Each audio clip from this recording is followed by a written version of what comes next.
1961년 3월 타임즈의 표지는 심각한 불안을 묘사하는 뭉크의 절규 작품을 실었습니다. 이 매거진의 메인 기사는 불안의 해부학이라는 제목의 기사였어요. 기사는 지금 이 시대를 불안의 시대라고 표현했습니다. 물론 로마 제국이 멸망하던 과거의 그 시대도, 또 코페르니쿠스와 갈릴레오가 지동설을 주장하며 충격을 준 시대도, 또 산업혁명이 일어나서 인류의 노동 패턴이 크게 바뀌던 시대도, 그 모든 과거의 시대도 불안하고 힘든 시대였다는 것을 이 기사는 인정합니다. 하지만 또한 이 기사는 이렇게 적습니다. 정신과 의사, 신학자, 사회학자, 심지어 시인들까지도 오늘날 불안은 양적으로나 질적으로 확실히 다른 시대와는 다르다는 데 동의하고 있다.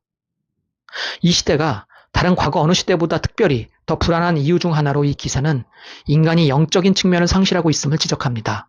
예를 들어 과거 인간은 종교에 의지했고 또 악마가 있었다고 믿었습니다. 하지만 과학은 종교와 악마 같은 영적인 주제들을 인간으로부터 삭제시켰습니다. 그럼 인간은 더 편안하고 행복해졌을까요? 기사는 다시 이렇게 적습니다. 많은 사람들이 인간이 악마에 대한 공포에서 벗어났다고 기뻐하지만 이제 바로 자기 자신을 두려워해야 한다. 이것이 자신들에게는 오히려 더 두려울 수 있다는 사실을 깨닫지도 못한다. 인간은 더 불안해졌습니다. 이제 우리의 마음은 그 어디에도 온전히 의지할 곳을 찾기 어렵습니다. 오직 자기 자신, 즉 에고만을 빼고는요. 또한 정신적인 문제를 악마 탓만 할 수도 없습니다. 이제 정신적인 문제의 주범은 바로 자기 자신, 즉 에고임을 보아야 합니다. 지금 이 시대에 어디를 봐도 도처에서 불안이 넘쳐납니다. 삶이 무의미하고 무가치해 보이죠. 또한 주변 사람들과 경쟁하고 비교당하면서 화가 나고 자존감도 무너집니다. 성과를 내려고 애쓰다 완전히 자신을 소진하고 무력감을 느끼며 우울에 빠집니다. 네, 그렇습니다. 불안이 문제입니다. 심리학의 아버지 프로이트는 수수께끼와 같은 이 불안을 잘 이해하게 된다면 인간은 모든 정신적인 문제를 투명하게 밝혀낼 수 있으리라고 예언했습니다. 모든 정신적인 공경의 배후에는 불안이 자리하고 있다고요.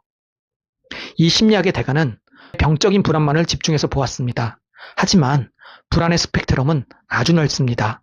그래서 현대 심리학자들은 우리 일상을 좀먹고 무너뜨리는 주범이 바로 불안이지만 다른 한편으로 불안에는 긍정적인 측면도 있다고 말합니다.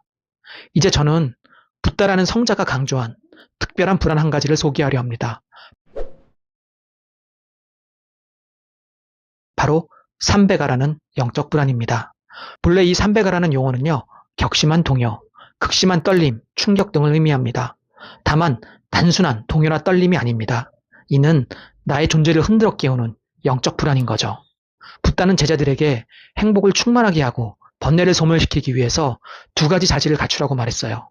이 두 가지 중 하나가 바로 삼배가, 즉 영적 불안입니다. 붓다는 다음과 같이 말합니다. 현명한 자는 영적 불안이 일어나는 곳에서 마땅히 그 불안을 느껴야 한다. 그러므로 예리하고 총명한 수행자는 지혜롭게 이를 살펴보라. 이와 같이 머물고 정진하는 자는 고요한 행실을 갖추어 들뜨지 않고 마음을 고요히 닦아 괴로움의 끝을 보리라. 도대체 붓다는 왜 영적인 불안을 알고 직면하는 능력을 번뇌와 괴로움을 소멸하는 데 아주 중요한 자질로 보았을까요? 영적 불안은 아무 때나 일어나는 것이 아닙니다. 이 상황은 아주 특별한 상황입니다. 나 자신, 내 인생, 혹은 이 세상 자체에 대해 그동안 내가 알던 모든 상식이 위태로워지면서 더 이상 통하지 않는 절체절명의 각성의 순간이기 때문입니다. 그래서 이 영적 불안을 회피하지 않고 잘 소화하면 한층 성숙하고 더 나은 삶을 살 수 있게 됩니다. 그 예를 한 가지 살펴보겠습니다. 유명한 심리학자 얄롬이라는 사람이 있습니다. 그의 환자 중에는 25살의 여대생 제인이 있습니다. 그녀는 당시 심한 위통증과 우울증을 겪고 있었어요. 제인은 늘 자기 인생에 대해서 한탄했습니다. 도대체 무엇이 잘못되는지 모르겠다고 둘러대면서 진지하게 자기 내면의 문제를 살펴보려 하지 않았어요. 항상 외부 탓만 했습니다. 1대1 상담이 제대로 되지 않자 얄롬은 그녀를 집단 상담에 참여시킵니다. 집단 상담에서도 제인은 여전히 다른 사람에게 자기 진짜 속내를 이야기하지 않았습니다. 그리고 자기 문제를 회피했어요. 늘 상담을 지루했습니다. 심지어 자기를 도와주려는 주변 참여자들에게 자신은 좋은 사람이라는 겉인상만을 주려고 노력을 했고 억지로 꾸몄습니다. 그렇게 상담은 오랫동안 진도가 나가지 않았습니다. 그런데 어느 날 제인의 겨드랑이에 정말로 큰 혹이 났습니다. 제인은 병원에서 이 혹의 조직이 어쩌면 악성 종양일지도 모른다는 이야기를 들었습니다. 그리고 검사를 받지요. 병원 검사 결과를 기다리는 상황에서 제인은 상담에 참여합니다. 그녀는 자신이 죽을지도 모른다는 사실에 엄청나게 동요하면서 불안했습니다. 이제 이 불안에서 도망갈 길은 없었습니다. 그리고 그날 그녀는 처음으로 그 상담 자리에서 사람들에게 자기 속내를 솔직하게 털어놨습니다. 덕분에 자신이 정말로 외로움을 두려워한다는 사실도 깨닫습니다. 특히 죽음이라는 사실을 이제 자신이 홀로 직면해야 한다는 현실을 마주하면서 영적인 불안을 직면했습니다. 다음날 병원 결과가 나왔습니다. 다행히 혹 조직은 음성이었어요. 그러나 전날의 영적 불안 경험은 그녀에게 커다란 심적 각성 효과를 가져다 주었습니다. 이후 그녀는 자기가 주인공이 되는 주체적인 삶을 살아가게 되었다고 합니다. 시다르타 붓다도 젊은 왕자 시절 이런 영적 불안을 겪었습니다. 왕자 시다르타의 아버지는 아들에게 최상의 쾌락을 누릴 수 있는 삶의 조건을 제공했습니다.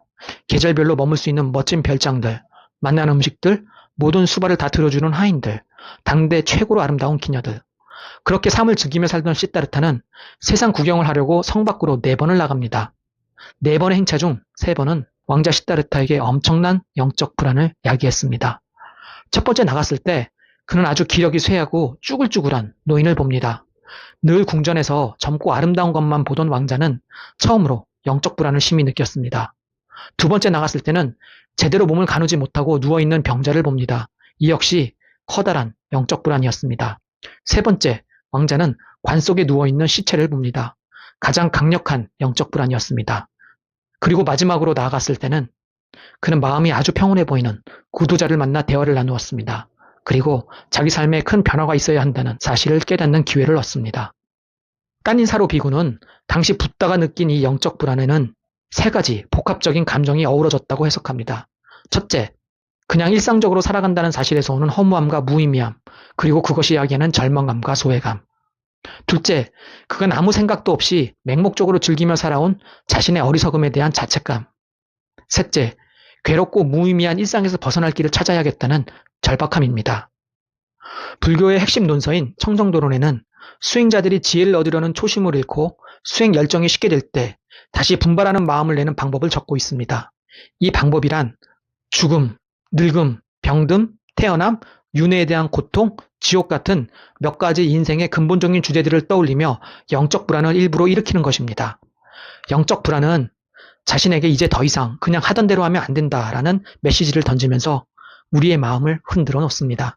이때 우리는 동요하고 불안하게 됩니다. 하지만 다른 한편으로 각성하면서 자신이 추구하는 바를 달성하기 위한 근면, 끈기를 얻고 정진할 수 있게 됩니다. 영적 불안이 목적을 달성할 수 있도록 에너지를 제공하는 것입니다. 때문에 불교는 영적 불안을 일부러 불러일으키는 연습을 하라고 주문합니다. 누구나 자기 삶에서 중요한 변화의 모멘텀이 된 순간이 있을 거예요. 당시에는 비록 너무 힘들고 불안했지만 지금 와서 돌이켜보면 너무도 내 삶에서 중요한 순간이었다고 생각되는 그런 순간 말입니다. 이런 영적 불안의 순간을 잘 포착하고 소화했기 때문에 여러분은 지금 위기를 극복하고 성장했을 거예요. 불안이란 마음이 편치 않고 동요되는 불편하고 괴로운 심적 상태입니다. 이렇게 괴롭고 힘들어서 지금 나의 불안에 중요한 영적 의미가 있다는 생각은 잘 하기 어렵게 됩니다. 그럴수록 이 불안을 잘 관찰하고 이해하려고 노력해야 합니다. 언제 나에게 영적 불안의 순간이 찾아왔다가 그냥 지나가 버릴지도 모르니까요. 마지막으로 불교 경전 테라가타에 기술된 붓다의 제자 우사바 장로의 개성을 소개하면서 마치도록 하겠습니다. 우사바 장로는 매우 부유한 상인 가문의 출신이었습니다. 그는 붓다를 따라 출가해서 수행자가 되었지만 출가 후에도 높은 지위를 누리던 과거 습관을 버리지 못했습니다. 마을을 나갈 때면 화려하게 장식이 된 코끼리를 타고 다녔어요. 위풍당당하게 코끼리 등에 앉아서 자신을 부럽다는 듯이 쳐다보는 사람들의 시선을 즐기고 우월감을 느꼈습니다. 하지만 이런 자만은 붓다의 가르침과는 배척되는 것이었습니다. 그럼에도 그는 이 코끼리 등 위에서 누리던 즐거움에 집착하면서 과거의 습관을 버리지 못했습니다. 어느 날 그는 어김없이 코끼리를 타고 마을로 나갔습니다. 볼일을 보고 코끼리 등에서 내리던 바로 그 찰나 그의 마음에는 느닷없이 영적 불안이 들이닥쳤습니다. 심리적으로 우월감을 느끼게 해주는 그 높은 코끼리 등에서 내려오는 그 순간 갑자기 그는 낮음과 무기력을 경험하면서 심히 동요하게 되었습니다. 그 찰나 그는 자신이 붙잡고 있던 이 모든 것이 영원하지 않고 조건적임을 깨달았습니다. 그리고 그는 이렇게 외쳤습니다. 코끼리 등에서 내려왔을 때 내 마음에서는 갑자기 전율이 일면서 영적 불안이 들이닥쳤다. 우쭐하던 나의 마음은 고요해졌고 온갖 번뇌들이 사라졌다. 다음 시간에는 영적 불안과 함께 짝을 이루는 중요한 또 다른 심적 요인을 살펴볼 것입니다. 영적 불안만이 계속될 경우 상당한 부작용이 있을 수 있거든요. 그럼 다음 영상에서 뵙겠습니다. 감사합니다.